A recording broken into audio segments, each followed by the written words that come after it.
Hello students, physical geography के इस lecture के अंदर अपन पिछले लेक्चर्स में अपन ने नदी नदी द्वारा निर्मित विभिन्न आकृतियों अपर्दन और निक्षेपण आकृतियों का विस्तार से अध्ययन किया है।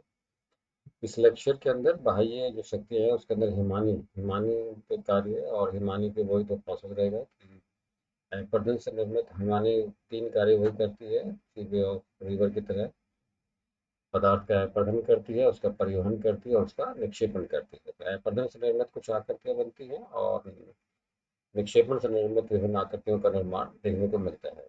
हिमानी जो है वो ये मुख्यतः जो है शीत प्रधान जो प्रदेश हैं उच्च अक्षांश हाई लैटिट्यूड्स के अंदर जो है वो ये देखने को मिलते हैं, जहाँ पर तापमान काफी निम्न रहेगा अथवा समुद्र तट से अधिक ऊंचाई पर स्थित पहाड़ी प्रदेशों में वर्षा प्राय हिम के रूप में होती है। और शीतकाल में ये जो है आकार बढ़ जाए, ग्रीष्म ऋतु में इनका आकार घटने लगता है और अर्थात प्रतिवर्ष हिम राशि में निरंतर वृद्धि होती रहता है। इन प्रदेशों में वर्ष भर हिम जमता रहता है और ये जो टोटल एरिया है ये स्नो फील्ड्स कहलाते हैं, हिम क्षेत्र कहलाते हैं।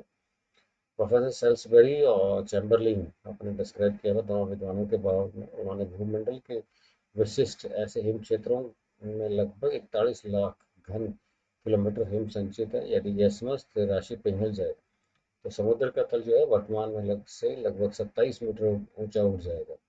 अभी भी ग्रीनलैंड में 16 लाख वर्ग किलोमीटर और अंटार्कटिका महाद्वीप में लगभग से 30 लाख वर्ग किलोमीटर प्रति सैकड़ों मीटर मोटे हिम के आवरण से अच्छा रहता है। तो हिम रेखा स्नो लाइन अर्थात जो है अलग अलग क्षेत्रों में ये अलग अलग मिलेगी, जिस हाइट के बाद जो है बर्फ जमने लगती है, हिम जमने लगती है, ये स्नो लाइन कहलाती है। और ये हिम आवरण वाले क्षेत्र जिसमें ऊंचाई पर सदा हिम जमा रहती है। जो भूमध्य रेखा है एंडीज का जो क्षेत्र है वहाँ पर जो हिम रेखा जो मिलती है, स्नो लाइन मिलती है, वो 5,500 मीटर मिलती है। हिमालय के अंदर जो वेरी करती है फ्रॉम ईस्ट टू वेस्ट जब देखते हैं तो ये 4,300 से 4,500 मीटर के मध्य देखने को मिलती है। पैरनीज के अंदर जो है 2,000 मीटर के अंदर और आल्प्स माउंटेन्स में जो है ये 3,000 मीटर की ऊंचाई पर हिम रेखा पाई जाती है। ध्रुवीय क्षेत्रों में ये सागर तट पे ही तो हिमानी जो है सीधे सागर में प्रवेश करती है। जो हिमनद है या ग्लेशियर है वो एक बहुत बहुत मोटी जो है बर्फ की चादर है और गुरुत्वाकर्षण शक्ति के प्रभाव के कारण ये नीचे खिसकने लगती है। इसी खिसकने से हिमखंड को हिमानी या हिम नदी के रूप में देखा जाता है। सामान्यतः जो है ग्लेशियर जो है वो प्रतिदिन 2.5 सेंटीमीटर 2.5 सेंटीमीटर की दर से लेकर 30 सेंटीमीटर तक जो है वो आगे खिसकता है और शीत ऋतु में अपेक्षित ग्रीक मौसम में ये तेजी बढ़ जाती है। तापमान अधिक होने से नीचे का पानी जो है पिघलने लगता है। जब हिमानी हिम रेखा को पार कर नीचे की ओर उतरती है तो तापमान में वृद्धि होने से यह पिघलने लगती है और हिमानी का अंत होने लगता है। जो हिमानी के प्रकारों का जहाँ तक अध्ययन करते हैं, ऑलमैन ने हिमानी के जो निम्नलिखित 3 प्रकार बताए। ग्लेशियर घाटी हिमानी, वैली ग्लेशियर, पर्वतीय पिडमॉन्ट ग्लेशियर एंड महाद्वीप हिमानी कॉन्टिनेंटल ग्लेशियर। घाटी हिमानी जो है ऊंचे पर्वतों में जमा हिम है, जब निचले ढालों की ओर बहने लगती है तो उसे पर्वतीय हिमानी कहते हैं। पर्वतीय ढालों में खिसककर हिमानी घाटियों से बहती हुई अतः इन घाटी को वैली ग्लेशियर अतः अल्पाइन हिमानी भी कहा जाता है। पर्वतीय हिमानियों का आकार घाटी के अनुरूप रहता है। इसकी लंबाई 1 से 2 किलोमीटर और 80 किलोमीटर तक हो सकता है। जो पिडमॉन्ट पर्वत द्वीपीय हिमानियाँ किसी पर्वतीय क्षेत्र में जो भी हिमानी पर्वतों की तलहटी पर आकर एक दूसरे मिल जाती है, इससे विशाल हिमालय का जन्म होता है। ऐसी हिमालयों को पर्वतीय पिडमॉन्ट हिमानी कहा जाता है। ऐसी हिमालय प्राय जो है शीत प्रधान हायर लैट्यूड्स के प्रदेशों में मिलती है, इनकी गति मंद होती है। और अलास्का में मेलास्पिना हिमानी इसका अच्छा उदाहरण है। हिमानी 3,800 वर्ग किलोमीटर क्षेत्र में विस्तृत है, बहुत बड़ा एरिया करते हैं।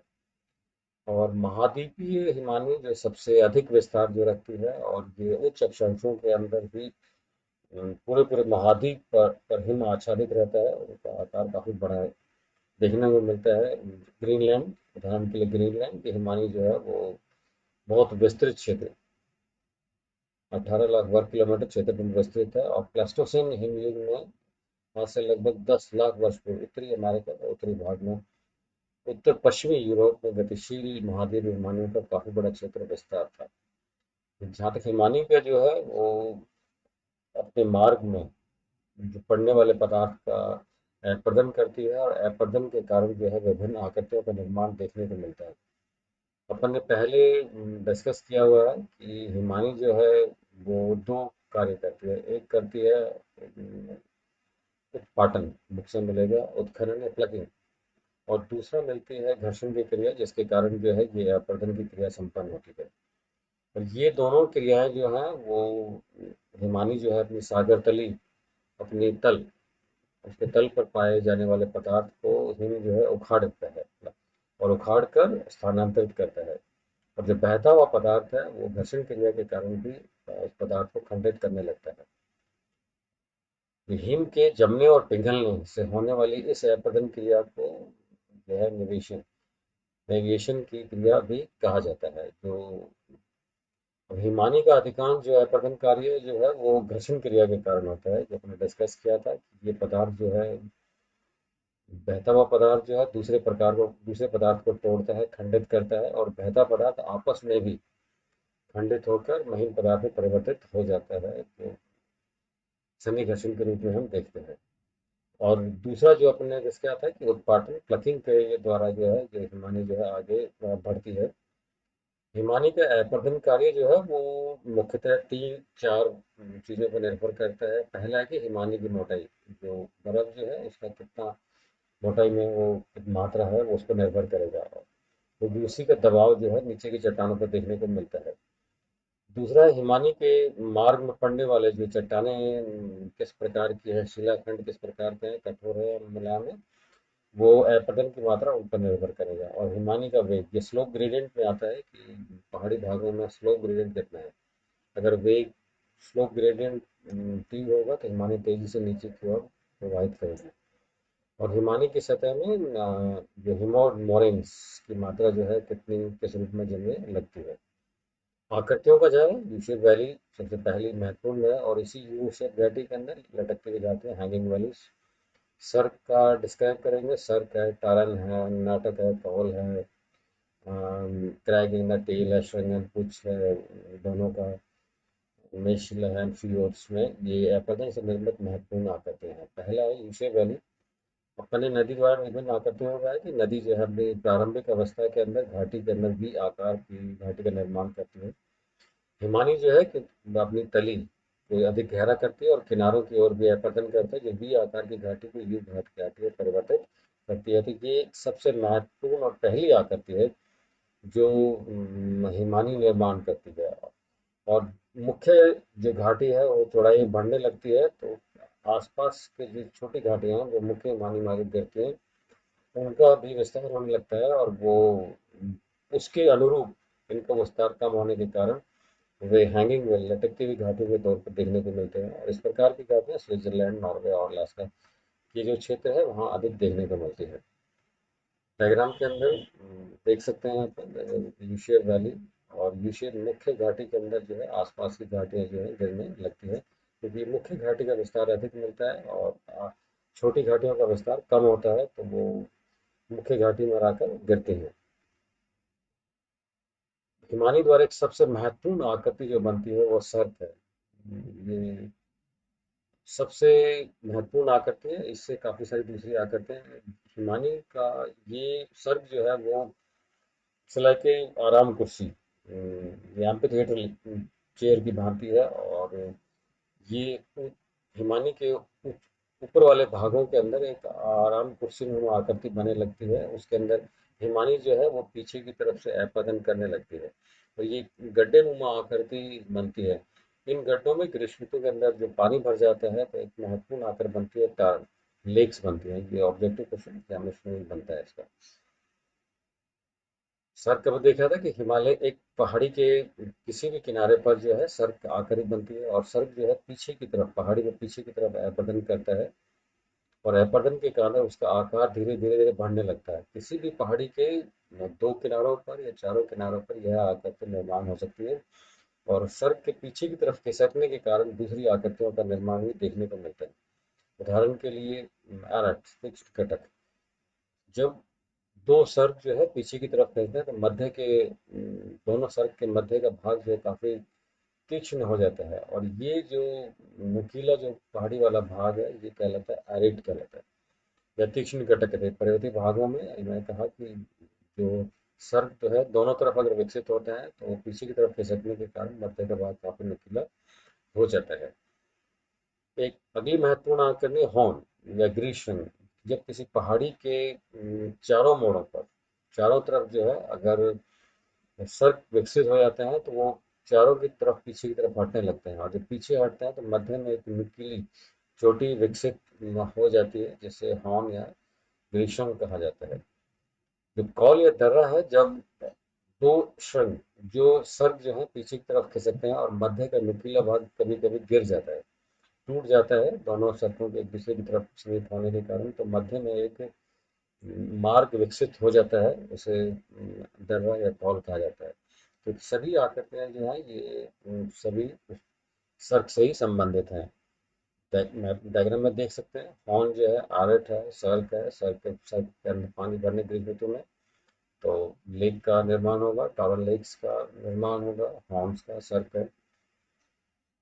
नौ, एक महत्वपूर्ण आकृति जो है वो नुनाटक है। ये हिम के महाद्वीपीय हिमानी के मध्य में कुछ हार्ड रॉक्स या कठोर चट्टानें मिलती हैं, वो टीलों की भांति जो है दिखती हैं, ये नुनाटक कहलाते हैं। घर्षण द्वारा ये टीले खंडित हो जाते हैं। ग्रीनलैंड अंटार्कटिका में इन क्षेत्रों में ऐसे टीले जो है वो काफी मात्रा में देखने को मिलते हैं, ये नुनाटक कहलाते हैं। एक बहुत महत्वपूर्ण अगर एग्जामिनेशन पॉइंट ऑफ व्यू से काफी महत्वपूर्ण है कि अगर हिमानी के मार्ग में चट्टानें जो हैं वो चट्टानों की परत जो है वो कठोर मुलायम अगर बिछी रहती है तो उस अवस्था के अंदर जो है मुलायम चट्टानों पर अपरदन की क्रिया अधिक होगी और उत्पाटन की क्रिया अधिक होगी। और जब हिमानी के मार्ग में भ्रंश, ये एक और कारण है कि कारण हिमानी के मार्ग में कई कगार बन जाते हैं, स्टेप्स बन जाते हैं। इनमें होकर उभरता हुआ हिम सोपानों का निर्माण करता है, स्टेप्स का फॉर्मेशन कर देता है, और अपघर्षण तथा उत्पाटन द्वारा के कारण जो है उत्पादन की क्रिया जो है कगार के पद या आधार के पास होता है, जिस कारण वहां पर लंबवत क्लिफ बन जाता है, और हिम सोपानों के क्लिफ के पास गहरे होते हैं, सिरे गहरे होते हैं। हिम के पिघलने पर जो गड्ढे जो बनते हैं, लेक जो बनती हैं, ये ऑब्जेक्टिव क्वेश्चन पे काफी महत्वपूर्ण बनता है। और ये ये जो लेक्स जो हैं ये पैटर्न ऑस्ट्रो लेक्स कहलाती हैं। ये दो हिमानी में दो अपन ने लेक्स ही, टॉरन और ये पैटर्न ऑस्ट्रो लेक्स, ये दोनों जो हैं अपरदन की क्रिया के द्वारा निर्मित होती हैं।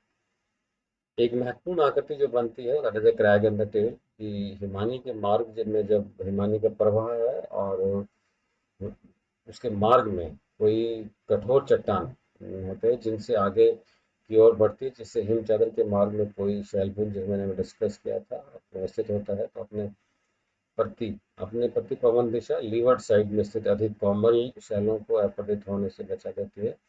वहाँ धाम ढीला होता है, जो सामने का भाग एक कठोर होता है और पीछे का भाग मुलायम होता है। तो ये जो आकृति बनती है ये आगे वाला भाग क्रैक कहलाता है और पीछे की तरफ एक समान ढाल बनता है, इसे टेल कहा जाता है। तो ये क्रैक एंड टेल की एक महत्वपूर्ण आकृति बनती है। अगली जो महत्वपूर्ण आकृति जो बनती है वो रोस मटन। ये रोस मटन जो काफी महत्वपूर्ण आकृति है, और हिंदी बुक्स में इसे मिलेगा मेषशिला या शीप रॉक्स।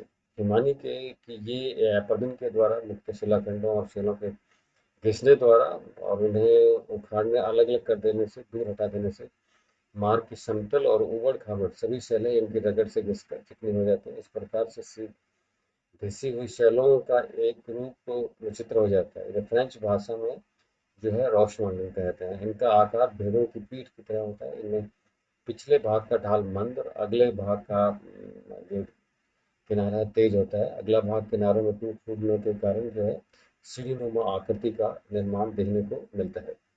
ये जो जो हिमानी जब बहती है में, तो ये वाला पार्ट जो है काफी स्मूथ रहता है, और इधर वाला पार्ट जो है काफी ऊपर खाबड़ रहता है। ये अगेंस्ट दी दूसरे वाले जो आकृति है क्रैग ऑन द टेल से उसका बिल्कुल ऑपोजिट रहता है, कि सामने वाला जो भाग है वो काफी स्मूथ रहेगा और दूसरा भाग जो है वो काफी ऊबड़ खाबड़ का अनइवन आकृति बनती है। एक एक बहुत महत्वपूर्ण आकृति एग्जामिनेशन पॉइंट है, ये बनती है फियोर्ड। और पूछा जाता है फियोर्ड जो है ये हायर लैटिट्यूड्स, उच्च अक्षांशों में जलमग्न हिमानीकृत घाटियों को फियोर्ड कहा जाता है। ये सी लेवल के आसपास बनती है और सी का पानी जो है वो इनमें प्रवेश करने के कारण ये फियोर्ड्स बनते हैं। फियोर्ड्स गहरे जल व सागरीय भाग होते हैं जिनकी दीवारें खड़ी ढाल होती हैं तथा इनमें अनेक सहायक लटकती घाटियां मिलती हैं। जब फियोर्ड का जो आगे वाला भाग, फ्योर्ड का सागर के मध्य का उथला भाग सागर तल से ऊपर आ जाता है तो फ्योर्ड का संपर्क सागर से समाप्त हो जाता है तथा फ्योर्ड के जल भर जाने पर एक झील का निर्माण हो जाता है जिसे फ्योर्ड झील, पिडमोंट लेक्स भी कहा जाता है। जो आखिर इसे आइसबर्ग जो है हैंगशिला, जब किसी प्रदेश का हिम आवरण का कोई हिम नदी बहती बहती समुद्र तक पहुंच जाती है। ये हायर लैटिट्यूड्स में देखने में कि पूरा का पूरा ग्लेशियर जो है वो सागर में पहुंच जाता है और अंटार्कटिका में ये आकृति काफ़ी बड़ी मात्रा में देखने को मिलती है। और सागर के अंदर बड़े बड़े हिम के जो ग्लेशियर जो हैं वो अंटार्कटिका में, जैसे उदाहरण के लिए 64 किलोमीटर 64 किलोमीटर से अधिक लंबे और 100 मीटर से भी अधिक जल के ऊपर निकले हुए रहते हैं। जबकि हिमालय का जो इन शिलाखाओं का, इन ग्लेशियर्स का जो 10वां भाग जो है वो जल में ही समाहित रहता है। तो ये नेविगेशन के लिए काफ़ी बड़ी बाधाएं उत्पन्न करते हैं। और ग्रीनलैंड में जो है हिमशैल जो है 2 से 3 किलोमीटर तक लंबे और 10 से 30 किलोमीटर तक चौड़े हो सकते हैं।